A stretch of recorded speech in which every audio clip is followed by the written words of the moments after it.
Hugo Alex's videos are finally out, and this means that we got information on his signature weapon. And I mentioned on my Hugo guide that released a couple of days ago that I was going to make a video talking about his signature weapon and all the pool evaluation for him after early access videos were out. Here we are today, we finally got information on his signature weapon, which means we can talk about it and go over everything that we're going to have on the second half of the 1.7. This means Hugo, Lighter, and both of their signatures. We'll be talking about all of these, but of course, if you are a waifu who's bundle player, then most of the information in this video is not going to make any difference for you. But for those looking to get the best of the pools, especially free-to-play players, then this video is for you because we're going over everything, some calculations as well, so you can understand the current situation of Hugo and if he's going to be a good pool for your account. So for those who didn't watch any early access video, well, Hugo's signature is going to give you crit rate. It's 24% crit rate and the classic 713 base attack, and the weapon effect is going to give you 45% crit damage, which is lower than Evelyn's signature, by the way. But the second effect is really good, especially for Hugo. Whenever you use an EX special chain attack or ultimate to deal ice damage, you get absolute zero death sentence, which is a buff that makes you ignore 25% of the enemy defense when landing a hit. I'm not so sure if Ellen can actually make use of this, because I don't know if 3 seconds is enough for her, because I might be wrong, but I think that Ellen damage comes mostly from her basic attacks, right? I don't play Ellen, I can't answer this for sure.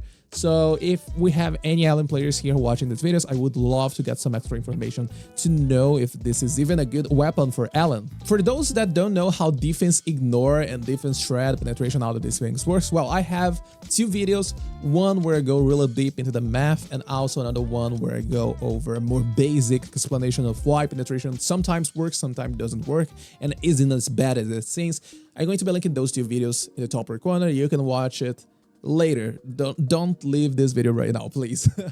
But just to give you some extra information so you can still understand this video, defense shred and defense ignore, they love each other. So for example, trigger signature, which gives 25% defense shred on the enemy, it loves Hugo signature. But those 2 stats, they don't mix that well with penetration, right? So most of the time, when you're using defense ignore buffs, it's not worth for you to go into penetration. But anyway, enough yapping and let's talk about numbers, because this is exactly why you're here, right? So I did 2 different calculations. I have both Mindscape 0 and Mindscape 2 calculations. That's because Mindscape 2 gives you defense ignore as well, and it kind of increases the value of his signature weapon, right? Because you're stacking more defense ignore buffs. So for Mindscape 0, I used Heartstring Nocturne as my baseline for my Hugo guide. That's because, once again, there was no signature available, so I couldn't work with any signature numbers. But now that it's available, here we go. So, as you can see, Hugo's signature is going to offer a total of 12% DPS increase when compared to Heartstring Nocturne, which is also another limited weapon, right? And if we compare to Marcato Desire, for example, which is one of my recommendations for free-to-play players, that's a total of 25% DPS increase. What does this mean? This means that if you own some really good crit value signature engine, then you are good. Honestly, you kind of don't need Hugo's signature weapon. Yes, it's a good DPS increase. That's 12 to 13% DPS increase. It's a really good value. It is not a must. You know, it's not like Miyabi levels, it's not like Evelyn levels of things. But if your only option is, I don't know, going for Marcato Desire, then maybe Hugo's signature is going to be a good option for you. That's because, once again, of the crit value this weapon can provide. That's 24% crit rate and 45% crit damage, which Evelyn, once again, gives you better potential because it's 50% crit damage. Hugo Mindscape 0 is totally fine for you, assuming you have a good crit engine on Hugo. And as you can see, penetration, yes, I'm still using penetration with Lighter and Lycan. That's because at phase 1, it's not enough. Lighter still provides a lot of damage potential to the point where running penetration is still the best option. It is just a small margin better, to be honest. As you can see, if we stack enough defense shred by going all the way to phase 5, then damage is going to be the better option, right?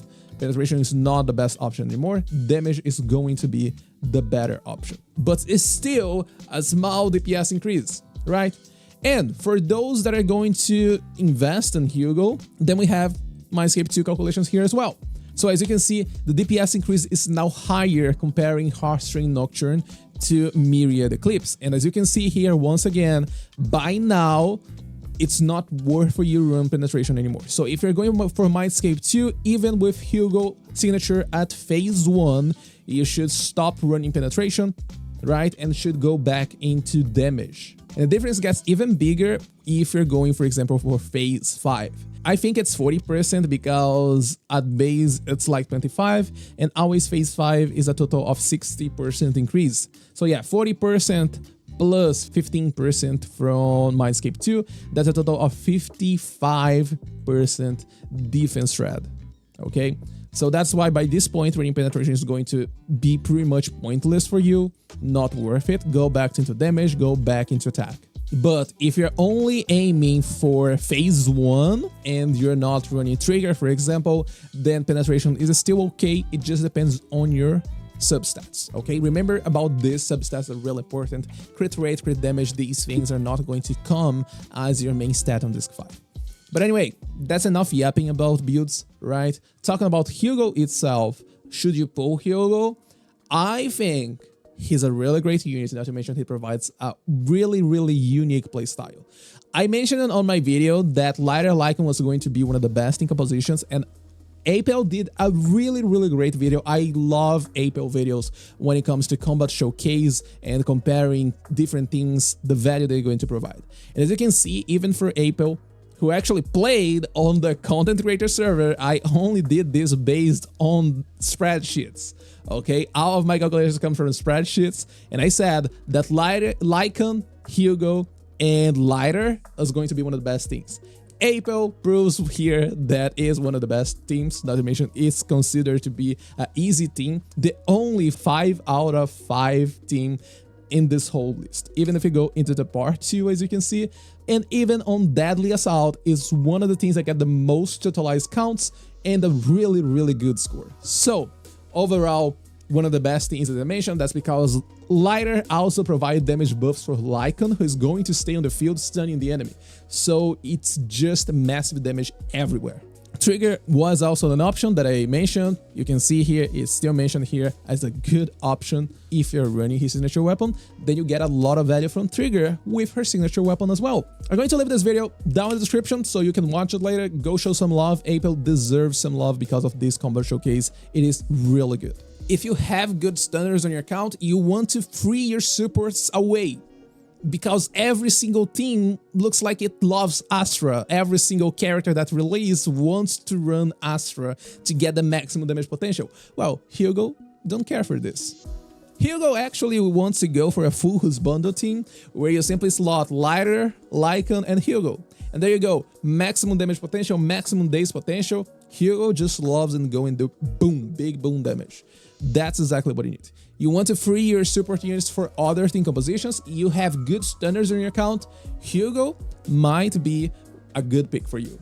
Why I say might? Because 2.0 is right here in the corner. And we're getting issue 1 the next patch, right?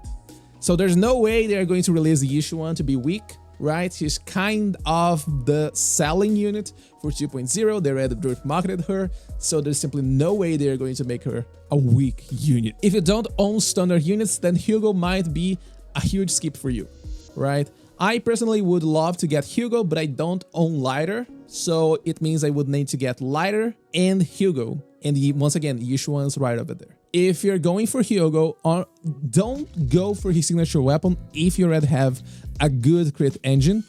Focus on Mindscapes actually, okay? That's because Hugo's Mindscapes are completely massive.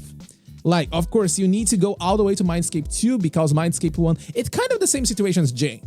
You know, like Jane Mindscape 1 is kind of okay, it's not good enough, but Mindscape 2 is completely massive. So if you have the pulls and you're looking forward to maximize the damage potential of Hugo, forget about her signature, try to go for Mindscape 2. That's a total of 3, including like the base Hugo, 3 50-50 you need to win. So if you don't have the pulls, just settle with Mindscape 0, right? In my honest opinion, just settle at Mindscapes 0 Hugo, get a really good crit engine, could be his signature of course, and that's it. That's it. Don't go just for Mindscape 1. If you're going for Mindscapes, go all the way to Mindscape 2. That's it. Mindscape 1, not good enough. His signature, if you own another signature weapon with good crit value, not good enough. Hugo at Mindscape 0 is probably all you need. But if you're going for Mindscapes, then Mindscape 2 is the huge priority, way better than Mindscape 1, way better than his signature weapon. Okay, that's what you need to keep in mind. Now, talking about Lighter, right? Because Lighter is probably one of the best stunners in the game. You know, he's not that universal, that's for sure, but Lighter is one of the best stunners in the game because the value he provides for fire and ice units is simply massive. Like, really, really good. Here, I did some calcs using Evelyn as the base unit because Evelyn is a really good fire DPS unit. And of course, Evelyn kind of benefits a lot from Koleda because Koleda offers a lot of chain damage and Evelyn does a lot of the chain damage, right? So, just to give you some numbers, I use MB, Koleda, and Lighter. MB is not going to offer any value at all for Evelyn. Probably a Protopunk, that's all MB can offer for Evelyn. Koleda offers some chain damage, and Lighter, of course, offers huge buffs, like really huge buffs. So just to give you some idea, there we go. That's a 66% DPS increase just by using Lighter. Just by using Lighter. You see, when compared to base MB. If Koleda is only 22%, then Lighter is 66% DPS increase. Lighter is a must pull pretty much if you like playing fire and ice units, because look at this, look at this. Oh, I forgot to write here, but this last one is using Blazing Laurel. This one is using Hellfire Gears. Hellfire Gears make Lighter rotation a little bit scuffed, but still reach the maximum potential of Lighter, so that's why I use Hellfire Gears here. So as you can see here, compared to Koleda, it's a 36% DPS increase, right? But Lighter signature is not a must when it comes to support potential. It's 25% crit damage, of course, depending on your current ratio, right? It's a little bit fluctuating, but it's around 10% DPS increase. It is still nowhere near close to Lighter value itself, right? So Lighter is kind of a must pull if you play fire units. If you're looking forward for fire units as well, then Lighter kind of feels like a must pull. We're getting Jufufu on the 2.0, that's true, but so far we don't have information. I don't think they're going to release a character that actually beats Lighter on fire and ice setups. But if you want to make sure, then just wait for the special program before pulling on Lighter. But I'm pretty sure that Jufufu would probably be a more generalist support unit, utility unit, instead of a specialized unit like Lighter, for example. Lighter kind of is really strong because he needs to be. He's only going to work and give this damage potential for fire and ice units. If you're using an electric unit, you're not going to benefit from most of Lighter kit. That's why he needs to be really, really overtuned for fire and ice units. If anything, I'm pretty sure that Jufufu is going to be a more generalist stunner. It's mostly because of the same situation as Qingyi and Trigger. You know, once Trigger was announced, I was pretty sure that Trigger was going to be an off-field stunner, right? Because of the fact that she uses a sniper, yada yada yada, and the fact that we don't want it to conflict with Qingyi as well. And bingo, that's exactly what happened, right? So I'm pretty sure that Jufufu is going to be a more generalist support, and Lighter is still the king when it comes to being the specialized utility unit for fire and ice characters. So if you like playing fire and ice character, Lighter is a really good option. His signature, not so much. It is a really good signature, but don't pull his signature if you don't have the pulls. Characters are always your priority, and Lighter value is massive. His signature, big maybe. Big maybe. Anyway, that's it for today's video. Quite long because yes, I yapped too much talking about numbers and other things, but hope you could get a better idea of where you're going to spend your pulls. If you can hold down your pulls and wait until the 2.0 special program, do it because it always gives you a better idea of the units that we're getting in the next patch, right? That's the huge advantage of the second half of every single patch. Anyway, enough yapping. That's it for today's video. If you have any questions, feel free to join the Discord server, which I'm going to be linking down in the description. I'm also going to be linking this Apple video down in the description, probably going to pin in a comment actually, because I think it's easier for you guys to see it. Highly recommend checking this one out. Apple always does a really great job when making these videos. Actually, just for engagement, let me know who you're going to pull. Let me know your pull plans for the second half and also for the 2.0 as well. That's it. Thank you so much for watching this video. Have a beautiful day and I'll see you in my next video. See ya.